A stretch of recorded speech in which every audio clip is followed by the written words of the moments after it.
because prevention is always better than cure. When we prevent infections, we minimize the use of antimicrobials, and we do this by ensuring biosecurity, by applying good production and management practices, by implementing integrated disease control programs, eradicating endemic disease, reducing the incidence of infection through effective sanitation, so a clean farm is important, the observation of hygiene, and infection prevention measures. We need to make use of scientifically proven, effective, and safe alternatives to antimicrobials, such as probiotics. We need to make use of safe, high-quality feed and water. We need to provide incentive to farmers to encourage them to adopt effective preventive measures. Prudent use of antimicrobials is by discouraging their prophylactic use. So instead, we make use of good animal husbandry through best practices, good measures to prevent and reduce transmission, infection control, hygiene measures, and good biosecurity. Principle number 7, surveillance, monitoring, and the collection of reliable data should provide evidence to guide policies and inform on effectiveness of measures associated with prudent use of antimicrobials in livestock.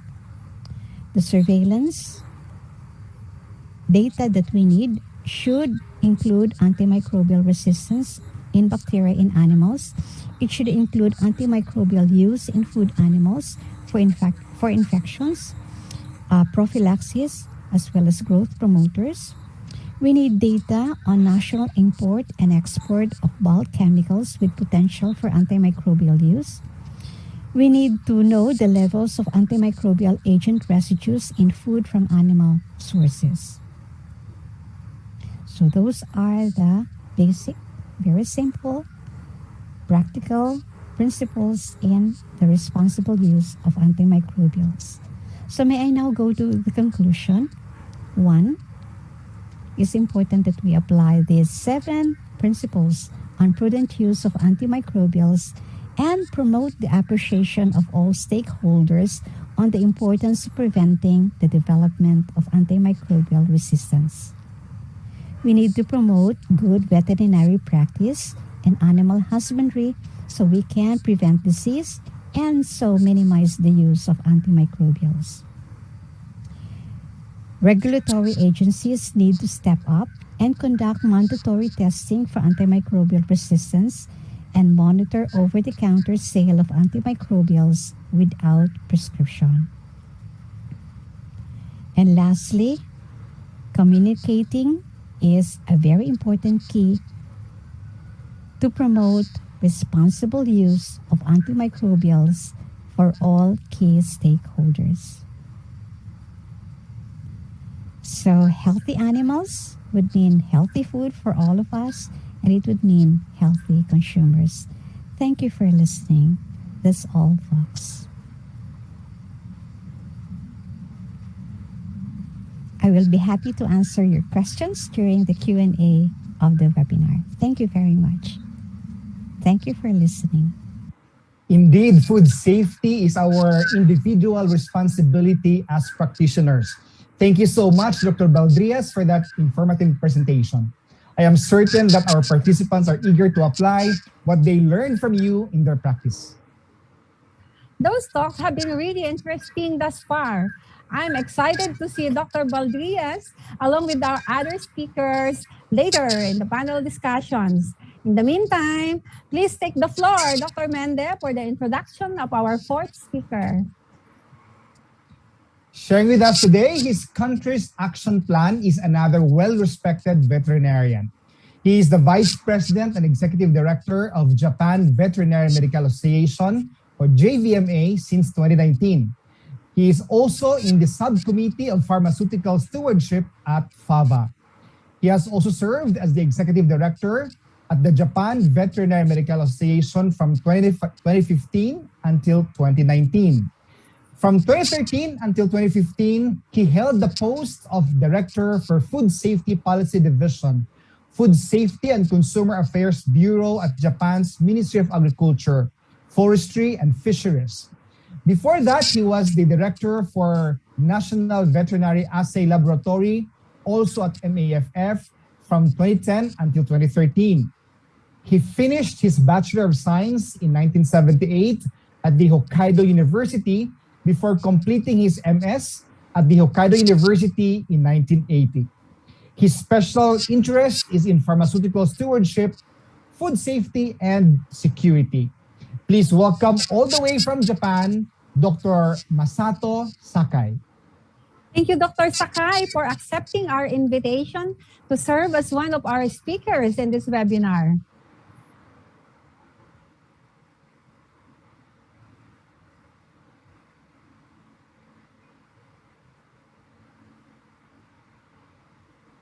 Good afternoon, everyone. I'm Masato Sakai, Vice President and Executive Director of Japan Veterinary Medical Association.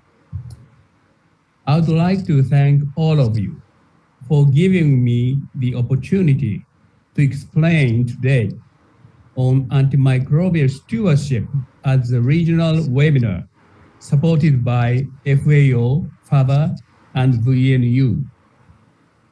In 2016, the government of Japan established the National Action Plan on Antimicrobial Resistance, which covers the 5-year period from 2016 to 2020. After a 1-year delay due to the COVID-19 pandemic, the Japanese government is now considering an AMR action plan covering the next 5 years. In line with this, JVMA is also considering a 5-year AMR action plan. Today, I would like to make a presentation titled Review of AMR Action Plan in JVMA, shared on Asian platform, referring to the contents of JVMA's study. On the other hand, FABA has decided on the FABA Strategic Plan 2021 to 2025 and established the Pharmaceutical Stewardship Subcommittee as one of the subcommittees to formulate a concrete action plan. As you can see, there are 5 members of this subcommittee, and I am in charge of the secretariat.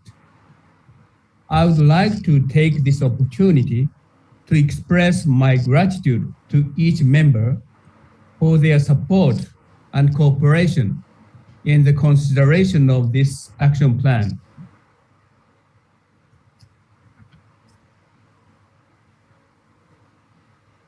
The tasks assigned to our subcommittee in the FABA strategic plan are the 4 items shown in the slide as follows. 1, policy work and related activities on the responsible and prudent use of antimicrobials. 2, education, training, and public awareness on antimicrobial resistance. 3, advocacy on the availability and access to quality pharmaceuticals and biologics for veterinarians in Asia-Oceania region. 4, contribute to global AMR discussions as they pertain to veterinarians and their access to and use of antimicrobials.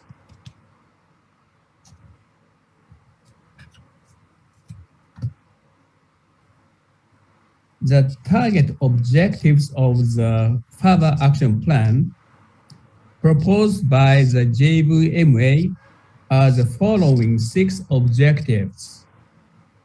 Objective 1, promote public awareness and education. Objective 2, strengthen trend surveillance and monitoring. Objective 3, strengthen infection prevention and control. Objective 4, promote appropriate use of antimicrobials. Objective 5, strengthen research and development and drug discovery. Objective 6, promote international cooperation.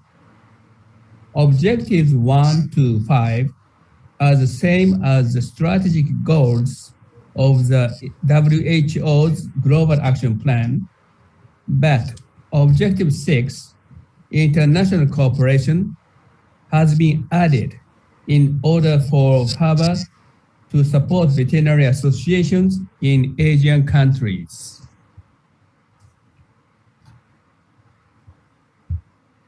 Antimicrobial resistant bacteria can be transmitted from animals to humans and from humans to animals, as well as to humans through livestock products and the environment. In particular, since companion animals are kept indoors in the same household as humans, and there are few drugs for companion animals, antimicrobials for humans are used empirically at the discretion of veterinarians, and their proper use is not practiced. From this perspective, we believe that the spread of antimicrobial resistant bacteria between humans and companion animals is an extremely important issue.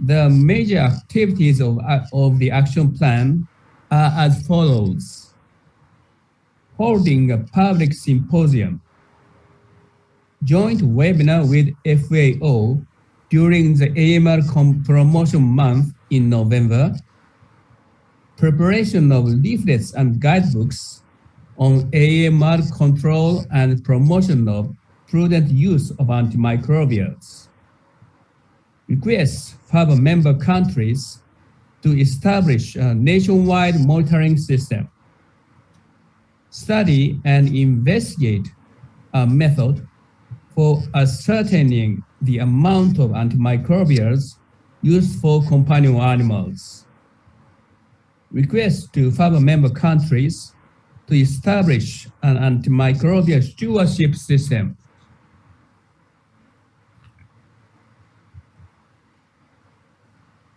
the major expected effects of the action plan are enhancement of the public's knowledge and understanding of antimicrobial resistance, promotion of education and training for veterinarians and other professionals, establishment of a monitoring system for antimicrobial resistant bacteria and antimicrobial usage, prevention of the spread of antimicrobial resistant bacteria through appropriate infection prevention and control practices, promote the appropriate use of antimicrobials in livestock and companion animals, promote research on antimicrobial resistant bacteria and drugs development to ensure prevention, diagnosis, and treatment of bacterial infections, promotion of antimicrobial resistant measures in collaboration with FABA member countries and international organizations.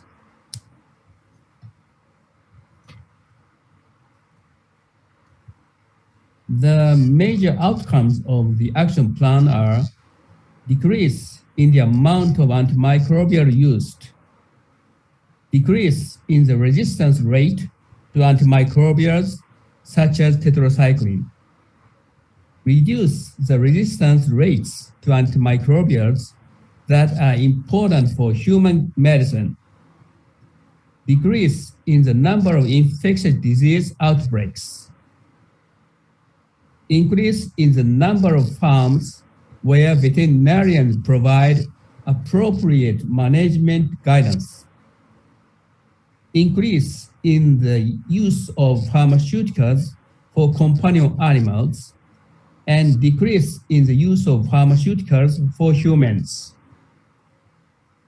increase in the development and supply of pharmaceuticals specifically for animals, increase in the number of webinars and training sessions held in collaboration with FAVA and international organizations.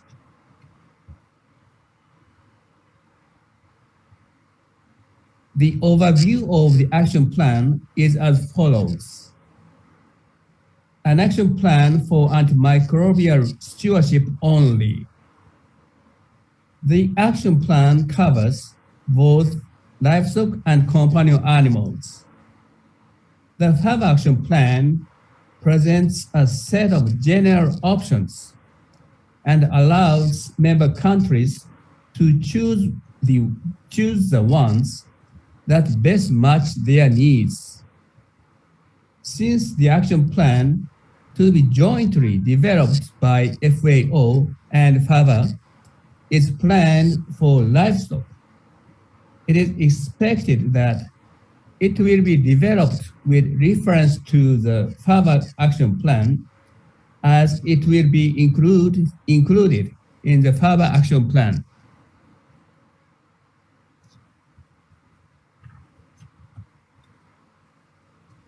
The next section describes the timeline, deliverables, and outcomes of the FAVA AMR action plan from 2021 to 2025. First of all, for any of the target items, a baseline survey on the current status of FAVA member countries is necessary. Each FAVA member country will refer to the FAVA AMR action plan according to the actual situation based on the respective survey, select the items that are appropriate for their country, prepare their own action plan, and select and implement the necessary AMR measures. In the right column, expected deliverables are indicated in black letters and outcomes in blue letters.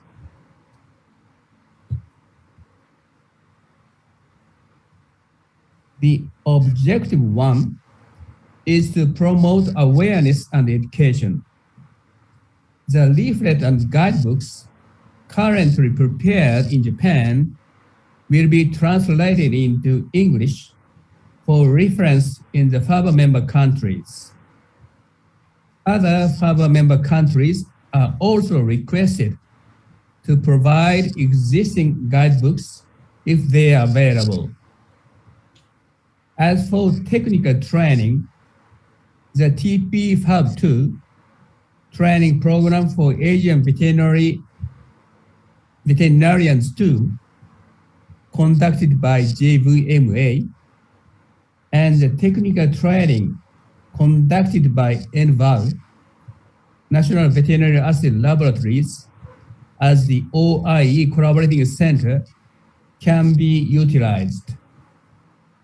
At the 21st FAVA Congress, scheduled to be held in Fukuoka City, Japan, in November 2022, we would like to compile the deliverables products produced and outcomes obtained and formulate and publish them as a platform for the prudent use of antimicrobials.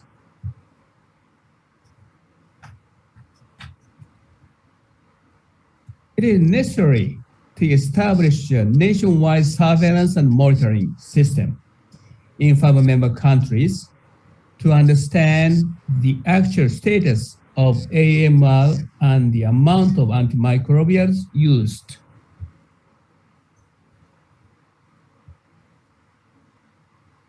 It is necessary to prevent outbreaks of bacterial infections, reduce the amount of antimicrobials used, and decrease the resistance rate to antimicrobials by strengthening on-farm feeding hygiene management.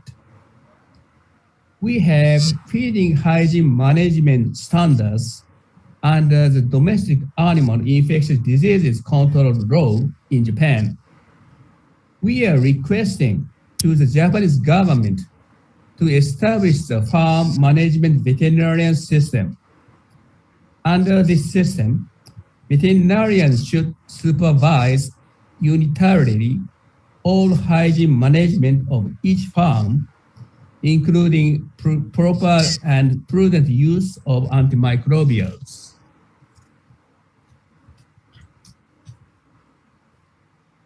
For the proper use of antimicrobials, veterinarians should promote the prudent use of antimicrobials and the reduction of the amount of use, referring to guidebooks for each infectious diseases. In addition, a farm management veterinarian system should be established to promote the proper use of antimicrobials on farms under the guidance and supervision of veterinarians.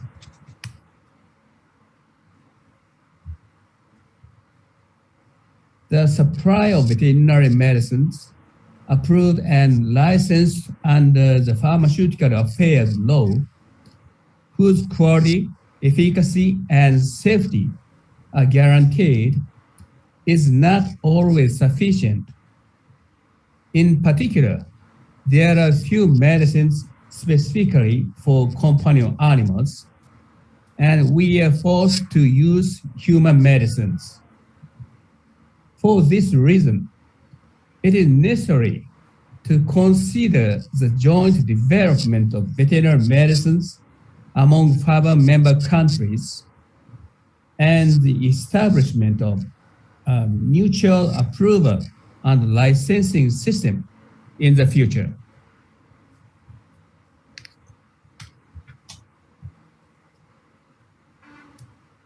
As for the promotion of international cooperation, FABA and FABA member countries need to hold webinars and trainings to disseminate knowledge and improve skills with joint planning and support from international organizations such as FAO and OIE.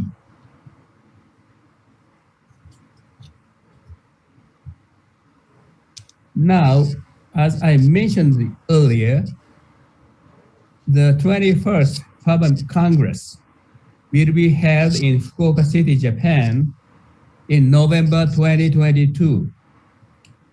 The theme of the conference is One Health Approach from Asia.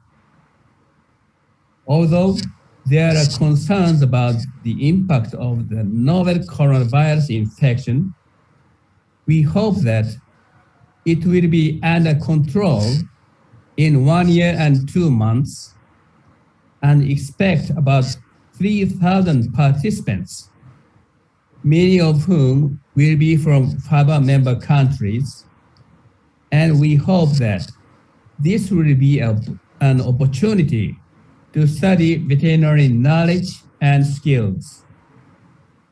Fukuoka Prefecture is also the hometown of JVMA President Dr. Crouchy. So I hope that you will enjoy the cultural exchange activities in Japan, as well as the wonderful conference planning.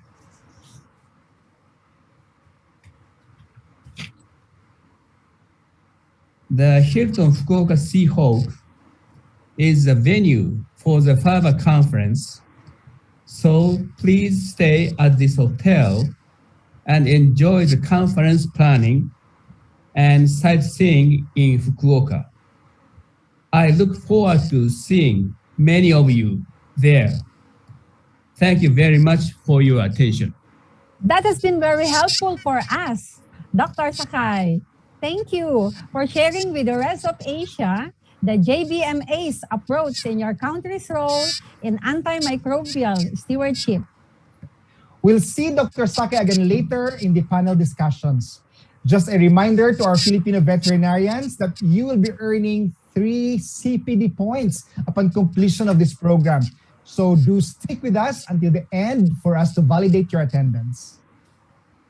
Up next, we have here our fifth speaker this afternoon, bringing in the topic, Introduction of the Japanese Veterinary Antimicrobial Resistance Monitoring System, or JBARM. She is the Executive Research Officer of Safety Assay Section 1. That's responsible for Japanese Veterinary Assay Laboratory Monitoring System, or JBARM, in National Veterinary Assay Laboratory, NVAL. She graduated with a Doctor of Veterinary Medicine from Tokyo University of Agriculture and Technology in 1995. After graduation, she took a position at NVAL. There, she engaged in both administrative and laboratory work, such as the approval examinations, quality control of biological products, and studies for infectious disease. In 2009, she obtained a PhD from United Graduate School of Veterinary Sciences, GFU, University, on the study of avian infectious bronchitis virus. There, she was promoted to her current position in April of 2019, and she works on AMR measures in animal sector in Japan, along with JBARM. Please take the virtual stage, Dr. Yoko Shimazaki, for our fifth topic of the day.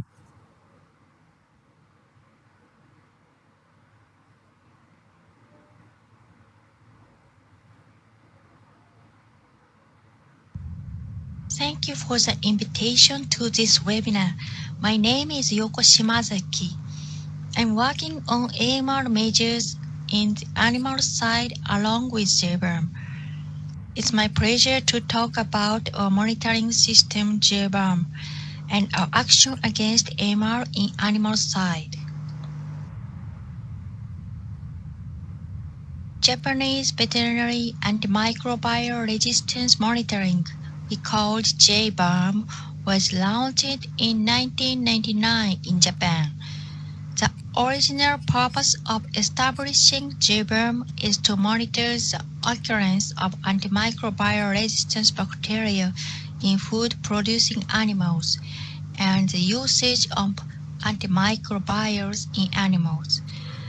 By this monitoring, we can identify the efficacy of antimicrobials in animals and also ascertain the public health problem and promote prudent use of antimicrobials. First, I explain the history of JBARM. The first year is to set up the method for trial. Fortunately, we had local government staffs who could cooperate the monitoring. In Japan, there are 47 prefectures, and each prefecture had several livestock hygiene service centers with veterinarians. We asked them to take fecal sample of livestock animals in farm and send to our laboratory. Then we isolate the bacteria from samples and measure MIC. For trials, we could set the monitoring system, but it was so tough for our laboratory that it was reviewed in later stage.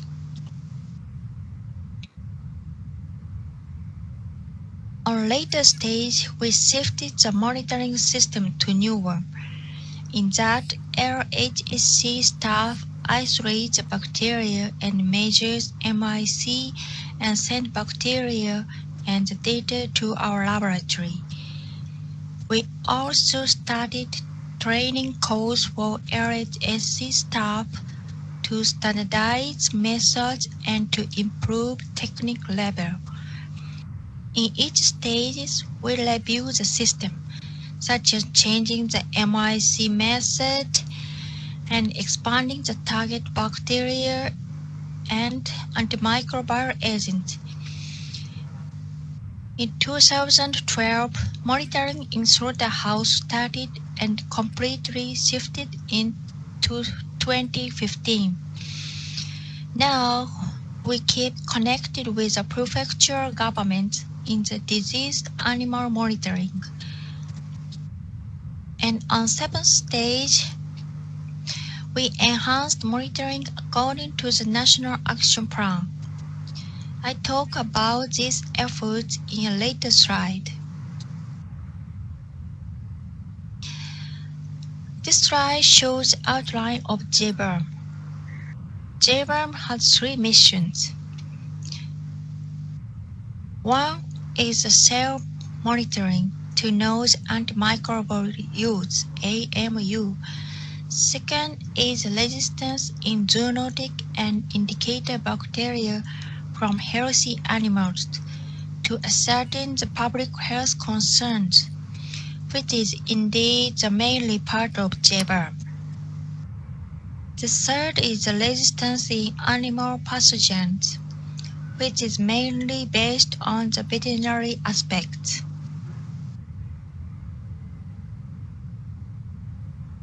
This slide shows the surveillance of antimicrobial use in JBERM. Under the Pharmaceutical and Medical Device Act, marketing authorization holder must report to NBAL the total sales amount of antimicrobials annually. The report includes not only sales amount but also disease content, such as estimated percentage of sales for target animals. Based on these reports, we compile this data and publish it. This is sales of each antimicrobial agent. Tetracycline is the highest sales volume, accounting for about 40% of total sales, and sulfonamide is the second. In Japan, tetracycline is readily available to use with low prices and is used widely.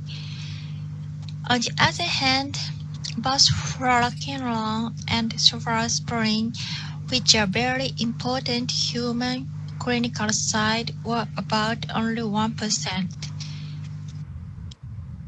Some agents such as tetracycline and sulfonamide seem to be declining. This might be the result of the prudent use campaign and the risk communication. This slide shows sales of antimicrobial agents by animal species.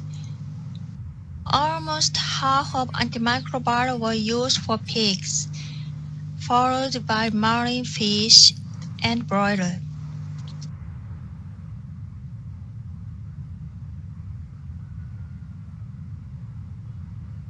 We have 2 monitoring routes. One is monitoring for the indicator and zoonotic bacteria from slaughterhouse, and the other is monitoring for animal pathogens from the farms. In the monitoring of healthy animals, commissioned institutions isolate bacteria and they also measure MICs. These isolates and data are sent to Ministry of Agriculture, Forestry and Fisheries in Japan, JMAF. As for monitoring in diseased animals, we collected the isolate from LHSC and measures MIC. In this system, we also do the quality control and check the data. This is a resistant rate in E. coli isolate from healthy animals. Resistant rates were higher in tetracycline, streptomycin, and ampicillin, and the resistance rate for these drugs have been decreasing. As for the cephalosporins and fluoroquinolone, which are very important as human drugs, resistance rate remains low. But for cephalosporin,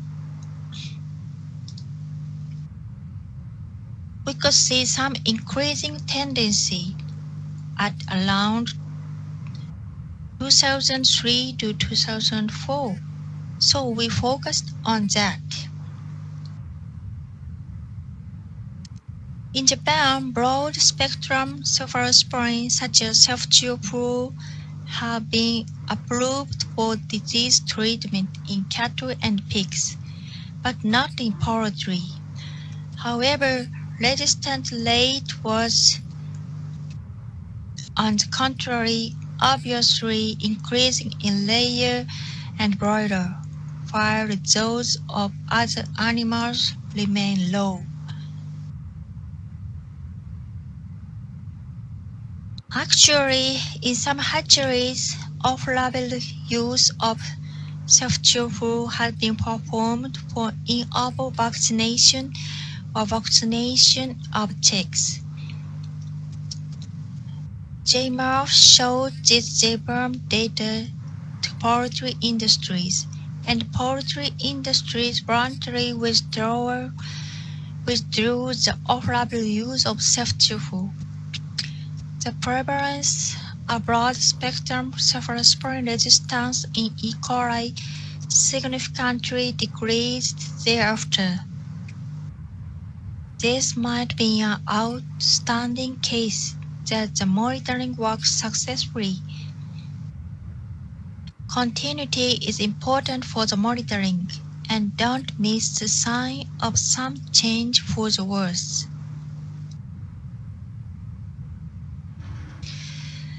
This is a number of isolates collected in JBRM from beginning.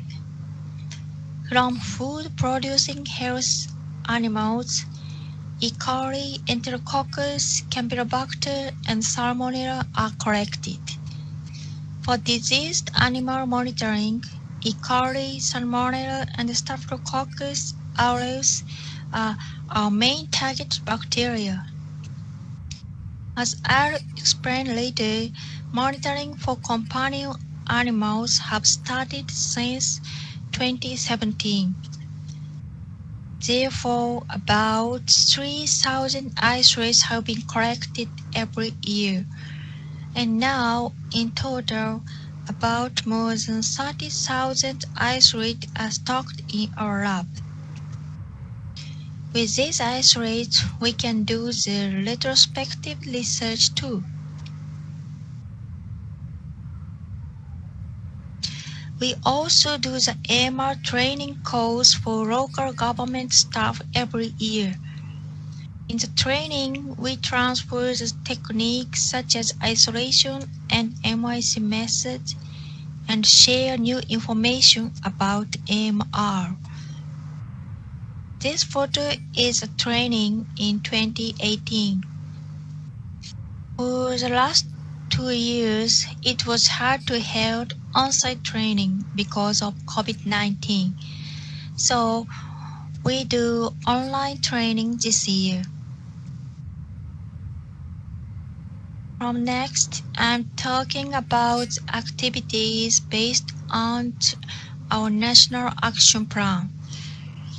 The action plan sets goals, strategies, and specific approaches in following 6 fields. In this action plan, our laboratory is placed core laboratory to integrate such efforts in animal sector. And JBAM is strongly related to surveillance and monitoring, and also international cooperation as OIE collaborating center. In surveillance and monitoring, key action are surveillance under One Health approach and establishing a monitoring system for companion animals.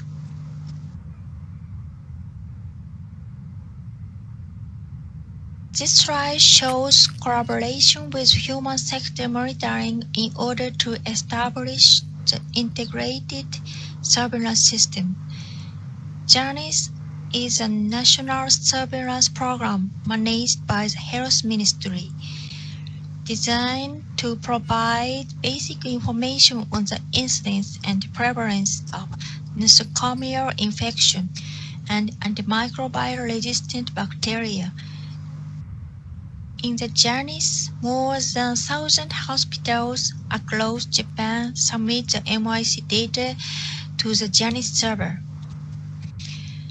The JANIS server can calculate resistance rate and make an antibiogram. We made a copy of the JANIS server and then enter MIC data from JBAM to the server. We make an antibiogram from data of JBAM. So we can compare the antibiogram of animal strain to that of human strains.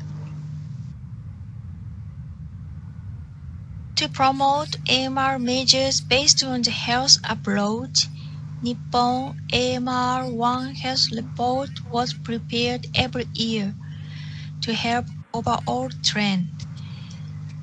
This report included MU and antimicrobial resistance rate in each area, and JBAM also collaborated to this.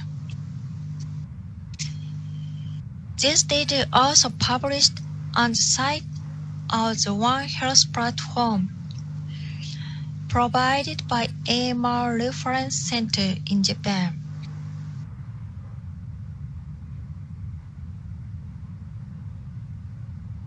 In this report, resistance rate of E. coli from human isolate and livestock isolate were compared. This figure shows the resistance rate for the third generation cephalosporins and fluoroquinolone. The red line shows the resistance rate of human isolate. Other lines show the resistance rate of livestock. The resistance rate of broiler has decreased recently after voluntary withdrawal of the use of third-generation cephalosporin, while the resistance rate of human isolate has continuously increased. And similar tendency are confirmed with fluoroquinolone resistance rate. We also analyzed the genome of cephalosporin-resistant bacteria from human and animal using next-generation sequencer. The results show that the major type of resistance bacteria is different between human and animal sites. So, comparing and analyzing isolates in each sector will make it clear the relation and roots of the antimicrobial bacteria and contribute the progress of AMR measures. Another important task is to establish and start monitoring system for companion animals. This is the AMR monitoring system of companion animals. First, the monitoring for diseased animals was started in 2017, and then monitoring of healthy animals was started in 2018. In the monitoring system for diseased animals, isolates of pathogen bacteria were provided from clinical laboratories. And for healthy animals monitoring, target bacteria isolated from rectal swab taken from healthy dogs and cats in animal clinic are tested. As for sampling, target bacteria have been collected all regions of Japan according to the population of animal clinic, and limited one isolate of each target bacteria per clinic without bias. In healthy animals monitoring, we asked the animal clinic for sampling through the Japan Veterinary Medical Association (JVMA). Therefore, monitoring system for companion animals was established with the cooperation of various organizations. This slide shows the result of AMR monitoring of dogs and cats. Light blue represent E. coli isolated from diseased dog, and this blue represent healthy dogs, and this one is represented E. coli isolate from diseased cats, and this green one is a result of healthy cats.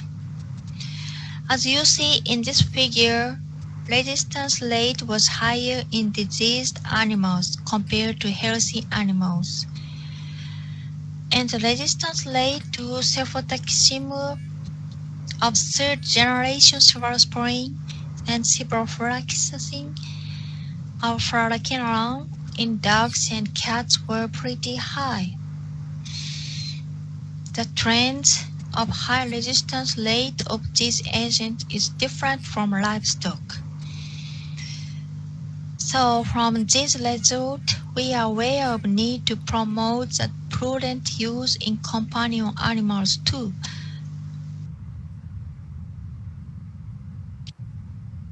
To implement strategic action for AMR control, nationwide monitoring is essential. JBERM does international cooperation as OIE collaborating center to contribute to AMR measurement in the Asian region.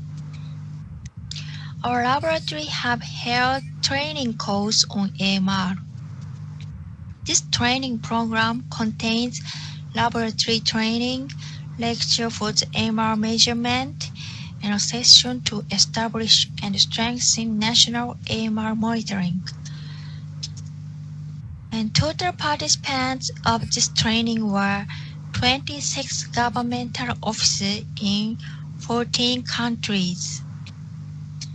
We had made many discussions and realized that we as colleagues in Asia, we are all facing similar problems to contain the AMR as governmental staff.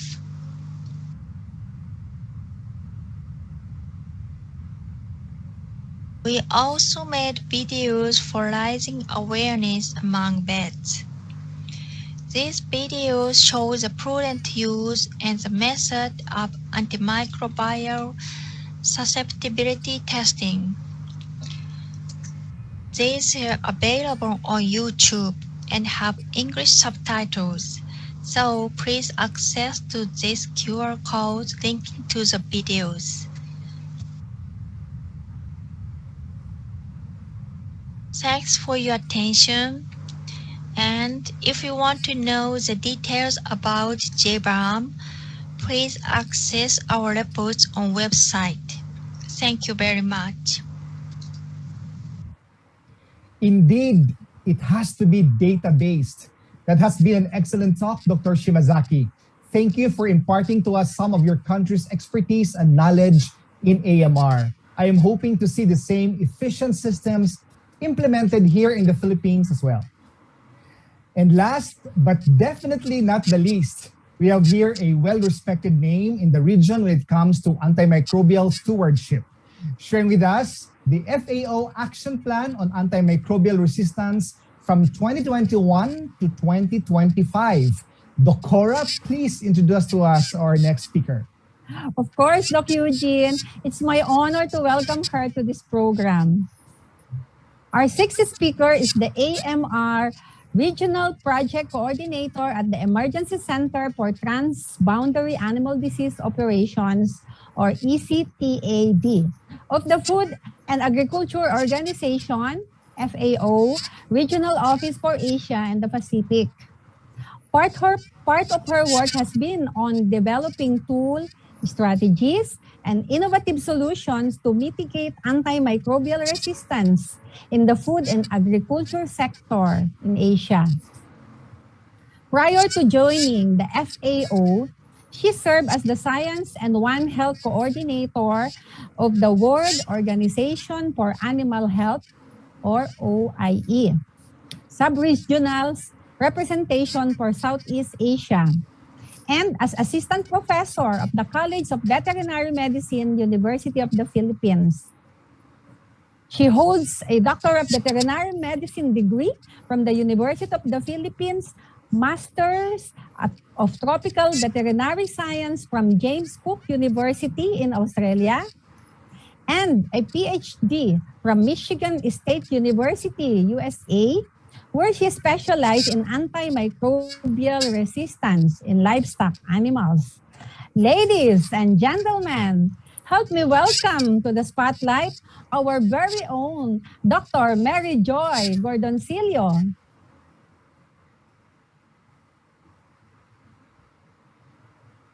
Good afternoon, colleagues. I am Mary Joy Gordoncillo, the Regional AMR Project Coordinator of the FAO Regional Office for Asia and the Pacific.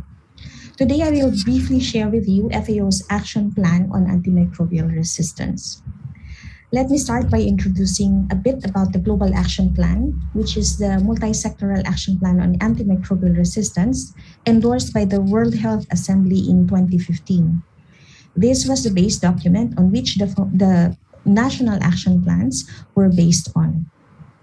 To support and reinforce this overarching multi-sectoral plan, FAO developed its action plan on AMR, focusing on actions by the food and agriculture sector's stakeholders.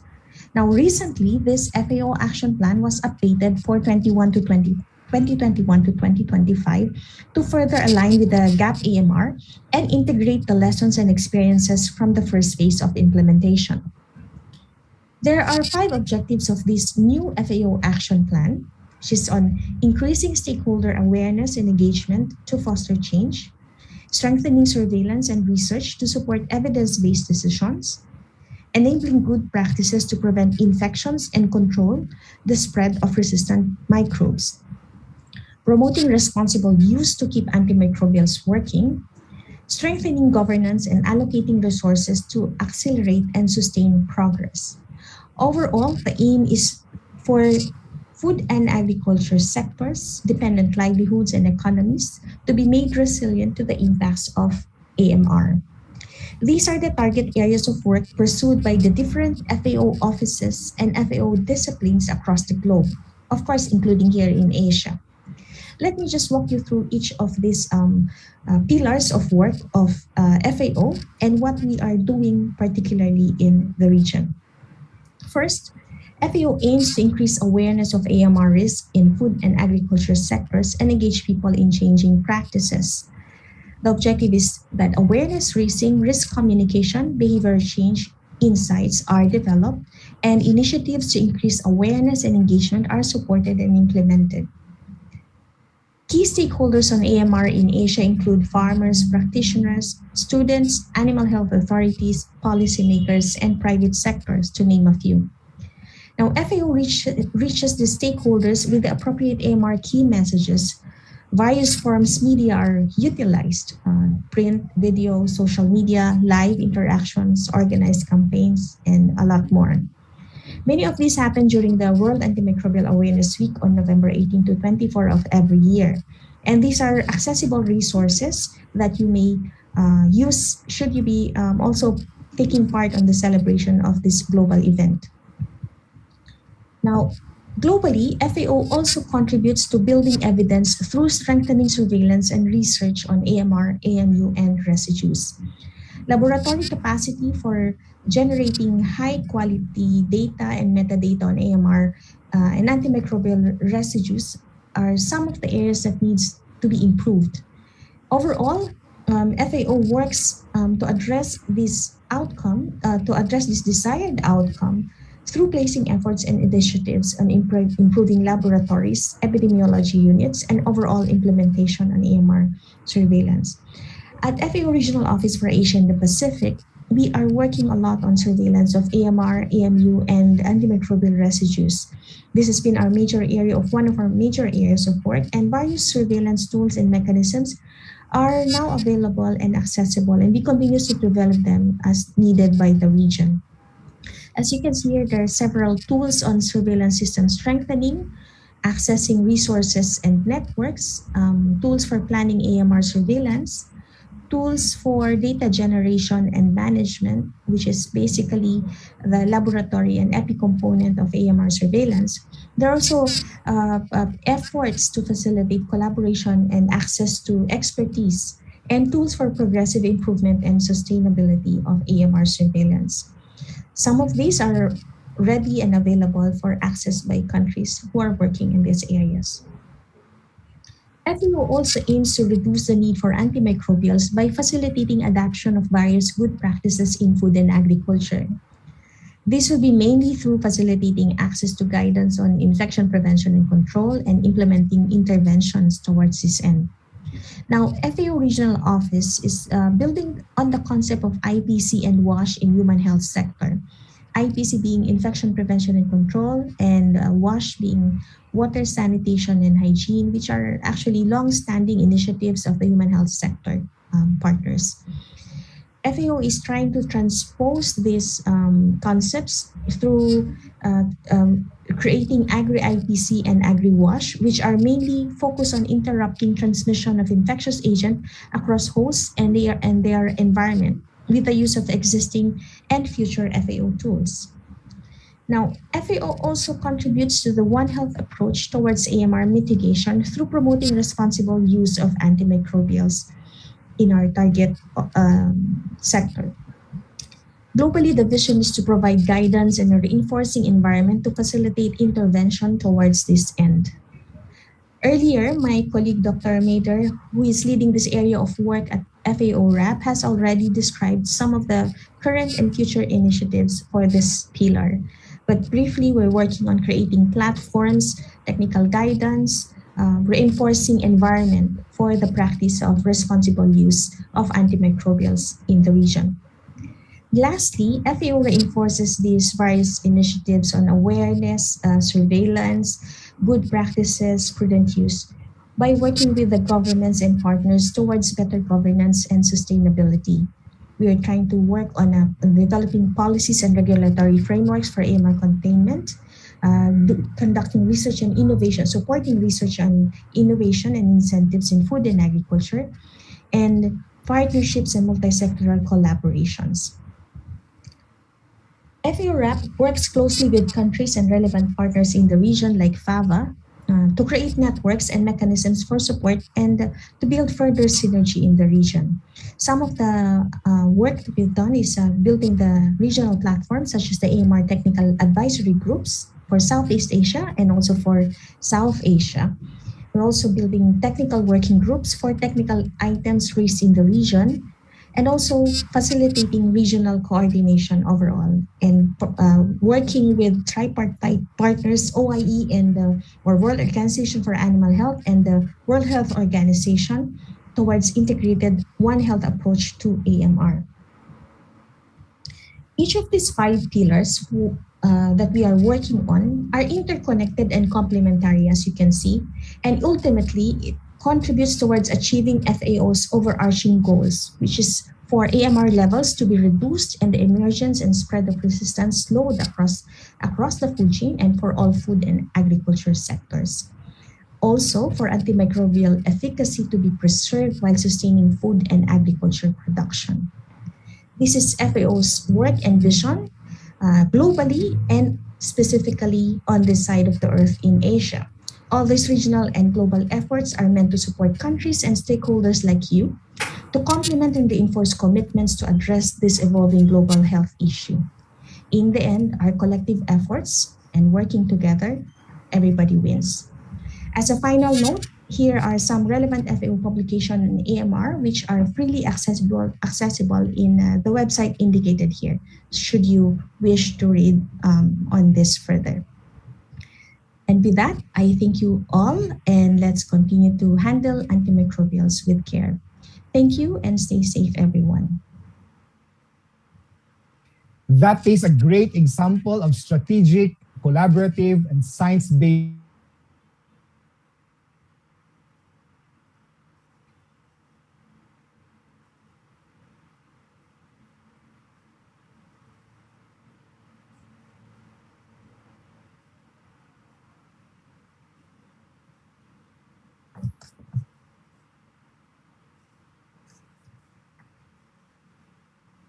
right. Hey. Dokora, can we invite all our panelists for today? Yes, wonderful presentations we've seen this afternoon, Doc Eugene. So, such a learning experience. Of course, Doc Eugene, no webinar is complete without our panel discussion. So, without further ado, let me welcome back our 6 speakers. For today, Dr. Mader, Dr. Villacorte, Dr. Baldrias, Dr. Sakay, Dr. Shimasaki, and of course, Dr. Joy Gordoncillo. Welcome back to the stage, doctors. Okay, Doc Eugene, ako ang first question. Go ahead, Doctora. First question to Dr. Rodolphe Mader. Doc, what is your opinion about the removal of prevention claims of antibiotics without data as basis for decisions? Only in fear? Is this helpful for the veterinarians? Thank you very much, Dr. Corathon. So I started to answer this question in the Q&A box. I don't know if everyone can see, but in practice, no, we shouldn't base any kind of decisions based just on fear. We should have evidence-based decisions. There's a lot of evidence on antimicrobial use and these links with antimicrobial resistance, which should review them on a case-by-case basis and take decisions with this. But it's true that antimicrobial use for preventative reasons is selecting for resistant bacteria, especially in farms with intensive productions. You have a lot of animals, and suddenly all animals are treated or exposed to drugs that kill the sensitive bacteria. So then you only have the resistant bacteria in the farm. So that's really an issue and a type of antimicrobial use that definitely needs to be limited. But again, we need to make decisions based on evidence. And there are some gaps, knowledge gaps for sure, and then we need to make some balances between rational and evidence, but it's never easy to take a clear decision. But if this person would like to better specify what kind of claims he or she was speaking about, the person can feel free to ask more. Thank you. Thank you, Dr. Mader. Well, most of the questions in our chat box have been answered. When this will be on Facebook, posted on Facebook, some of new attendants might not be able to see the answer. So for the next question, it's for Dr. Edna Zinaida Villacorte. A lot of questions similar to this, like from Eldom Limao and from Jana Rose de Pamusino.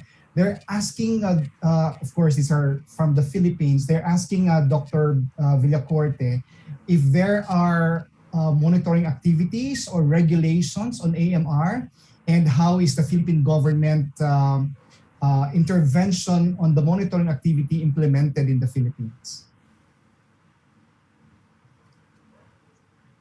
You're on mute, Dr. Villacorte. Can you unmute? Sorry about All that. right. Thank you for the question. I was expecting that kind of question since many veterinarians are participating in this event today. Unfortunately, though, we don't have specific regulations yet or legislations pertaining to AMR, but we have a national campaign or a national program on IMR or IMR or I am responsible that is being implemented by the Bureau of Animal Industry and the Department of Agriculture.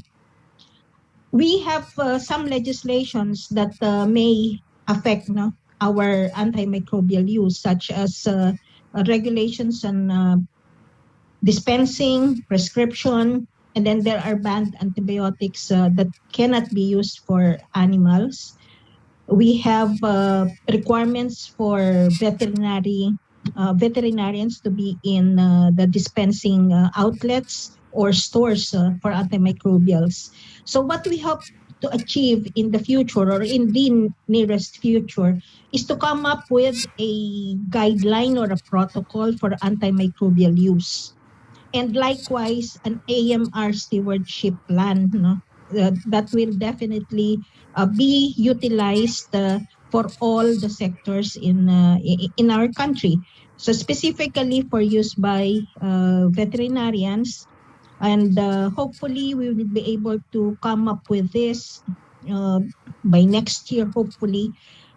We in NAC-ADSE are trying to come up with projects and recommendations that will help us achieve our goals regarding to our fight against AMR.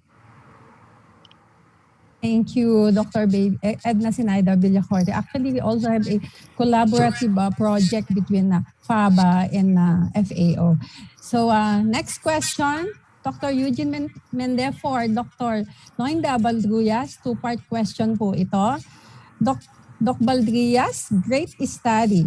How many samples were you able to study for resistance? What did you use for assigning resistance? What is epidemiological cutoff value of clinical breakpoints? This is open where research and practice need to align. Okay, thank you very much for the question. So medyo maraming tinatanong dito. In line with the unang concern niya was how many samples was used. Ang pinaka-basis ko for sample collection was the data, yung ating data on what sample, for sample size determination based on Smith 1995. Yun yung naging basis ko for the number of samples that has to be taken by producer. And yung sa next question niya kung ilang isolates yung na-revive. The revived Campylobacter jejuni isolates were also subjected to antimicrobial susceptibility testing. And the cutoff was based for, ang basis natin for the antimicrobial susceptibility was based on the clinical lab standards na ginamit ko during that time. And, okay, so, yun, yung ating basis was the standards that was available during that time for Campylobacter jejuni. Thank you, Dr. Baldrias. Before I go to my next question, I have a question here for our veterinarians who are participating on our webinar today. It's a kind of survey. As veterinarians, here's the question. As veterinarians, what are your two main needs to be able to use antimicrobials more prudently? So the first answer is Is your need more on training courses on antimicrobial therapy? That's the first.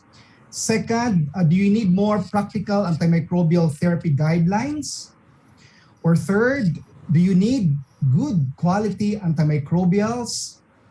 Number 4, do you think we need more access to a diagnostic laboratory able to perform antimicrobial susceptibility testing? You now have 4 choices. Please let us know in our chat box which of these are your priority. Number 5, do you think we need to prioritize a community of practice for antimicrobial therapy in your country? Or last, you think as veterinarians, we need more evidence on alternatives to antimicrobials?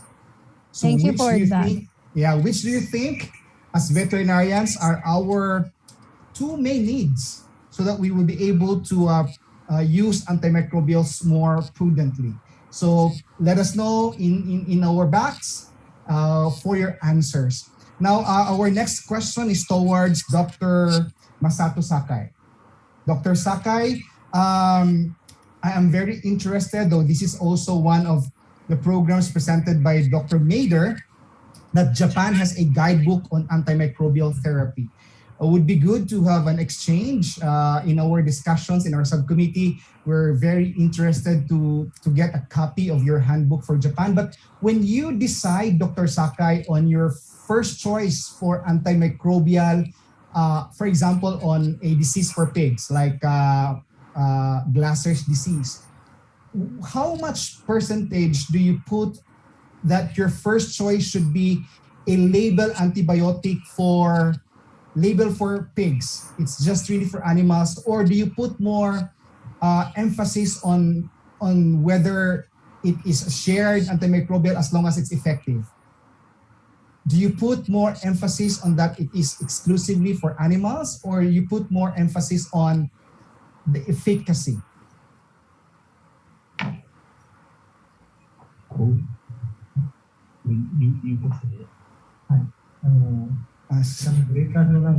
Let us give time to Dr. Sakai. 動物薬であることを優先して使用するか、それとも薬効を優先して使用するか。重視でしょ。はい。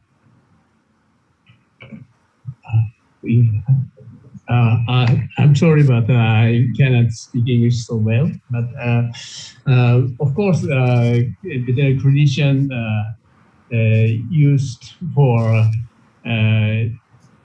efficacy to these animals. But we have a big problem in the field of companion animals rather than the livestock field, because we have not sufficient antimicrobials for companion animals. So we have to use the pharmaceuticals for human use. So it's very difficult to combat antimicrobial bacteria, resistant bacteria in the field of companion animal.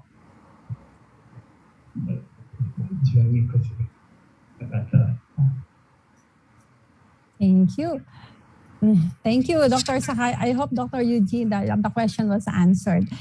Anyway, we have a question in our box earlier. This is for Dr. Mader and Dr. Joy Gordoncillo. For Dr. Mader, are the journals presented on AMR available on the FAO website and are free to download? And to Dr. Joy Gordoncillo, in your opinion po, can pharma companies be compelled to mention withdrawal periods on the label? Right, thank you very much for this question. So indeed, I mean, we presented some resources, but so fast in the slide, so it's not easy for you. But I will, I mean, most of these resources, at least the FAO documents, are available in FAO websites. On the other hand, there were some publications from peer-reviewed journals. So these are, you can find them on PubMed, especially, for example, the paper on what is antimicrobial stewardship, which I recommend reading, is freely, I mean, all the documents I mentioned are freely available online. I think we'll try to find a website with some of these resources and share it in the chat box for everyone.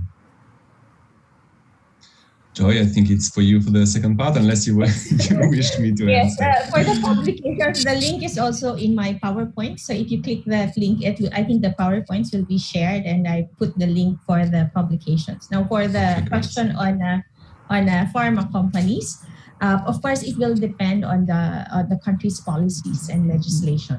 So it will depend on the drive for the countries to have them established, and of course, not only having the legislation but also implementation. So if it's going to be monitored, so it will really depend. And so I think there was one question earlier about our roles and all that. So it's not just on the shoulders of veterinarians, but also, it's everybody's responsibility, including policymakers and those that are observing and doing the implementation. So of course, this is possible. It depends on the willingness and the drive of the respective countries to have this as a policy.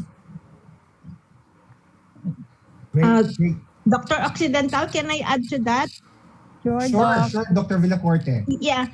In the Philippines, we have requirements for putting the withdrawal period on the label of the veterinary drugs.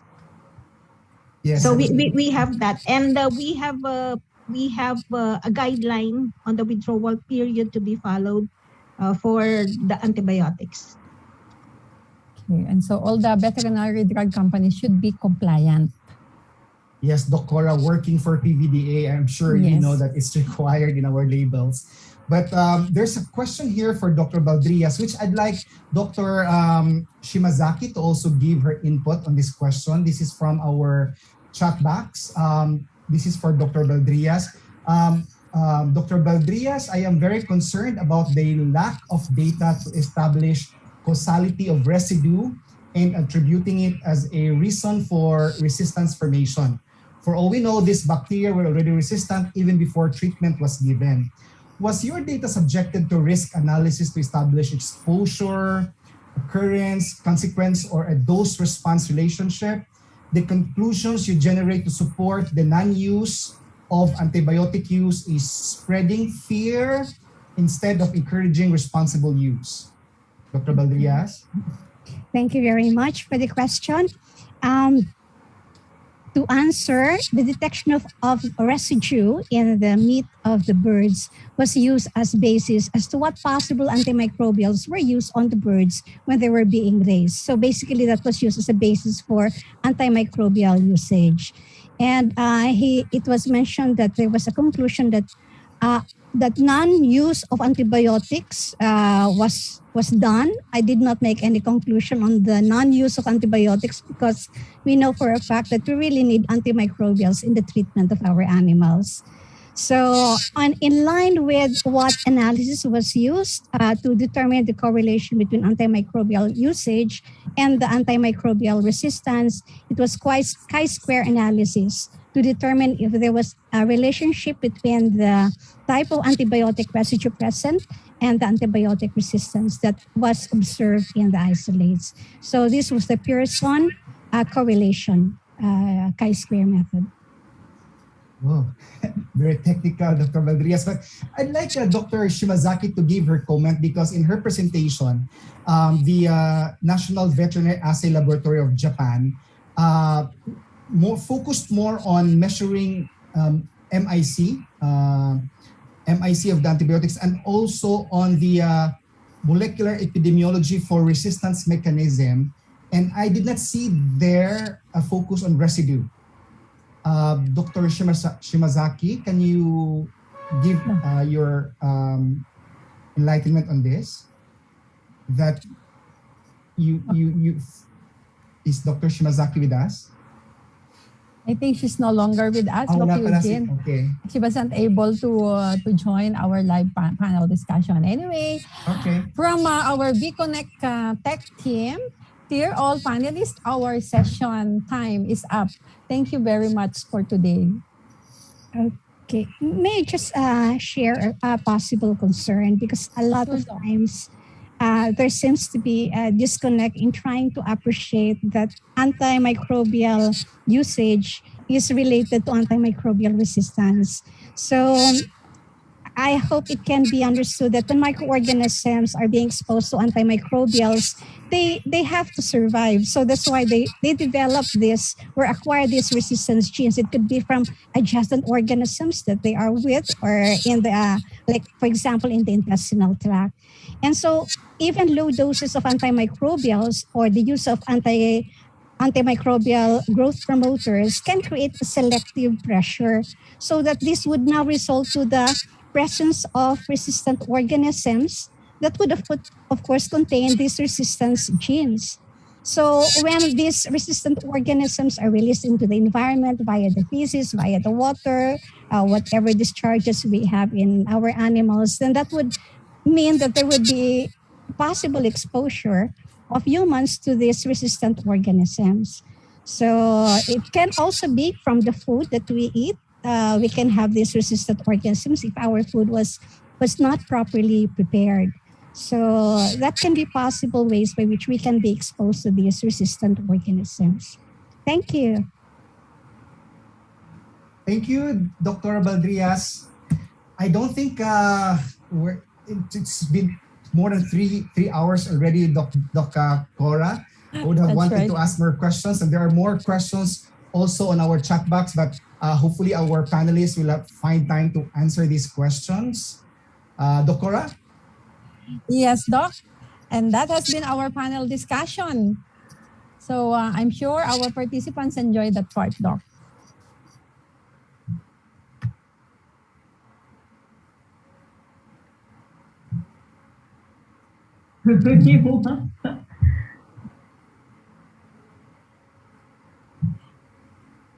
Before we put this webinar in the wraps, I am honored to welcome to the spotlight the hardworking FABA Vice President and President of the Japan Veterinary Medical Association, Dr. Isao Kurauchi, for the closing remarks.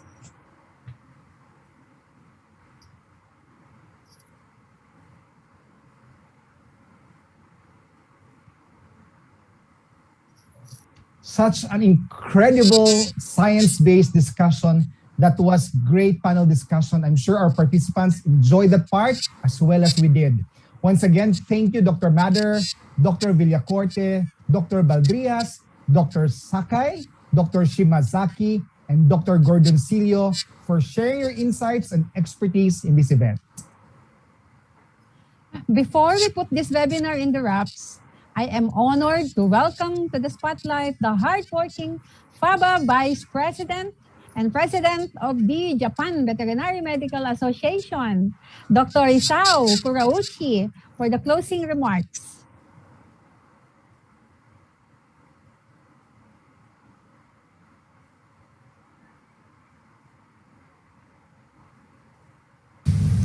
Good afternoon, everyone.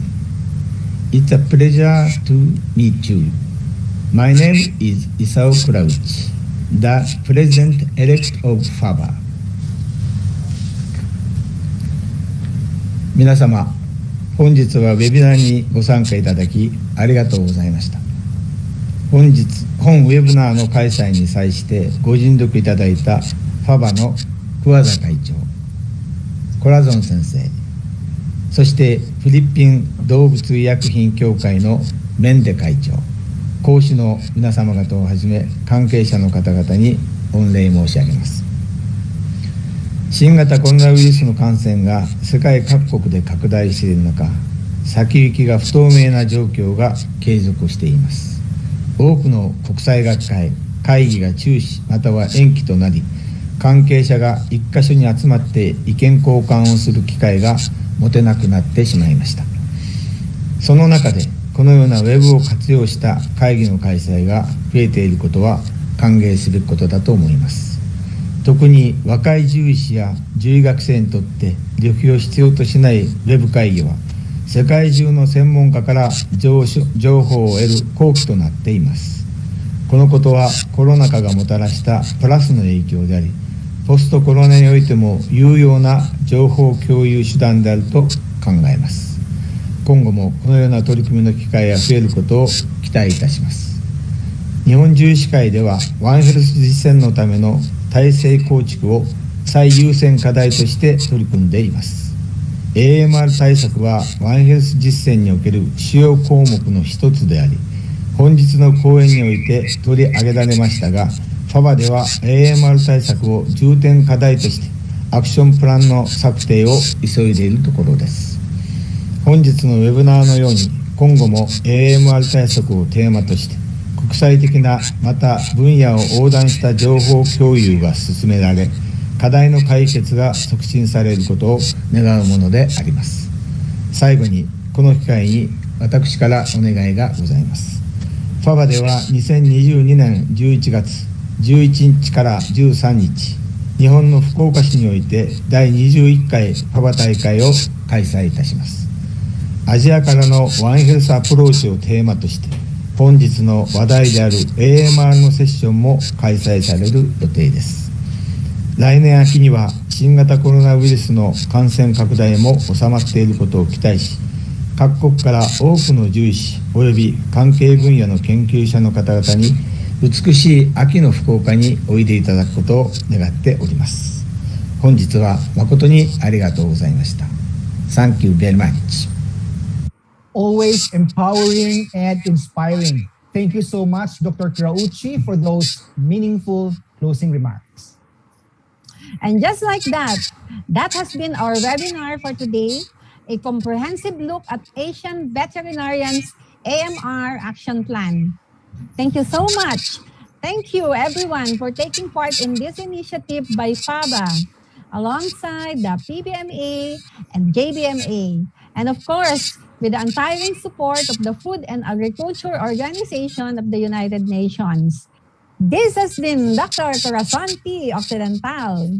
And I am Dr. Eugene Mendez. Thank you for being with us here today. Stay safe. Stay healthy. And enjoy the rest of the week. Goodbye. Bye.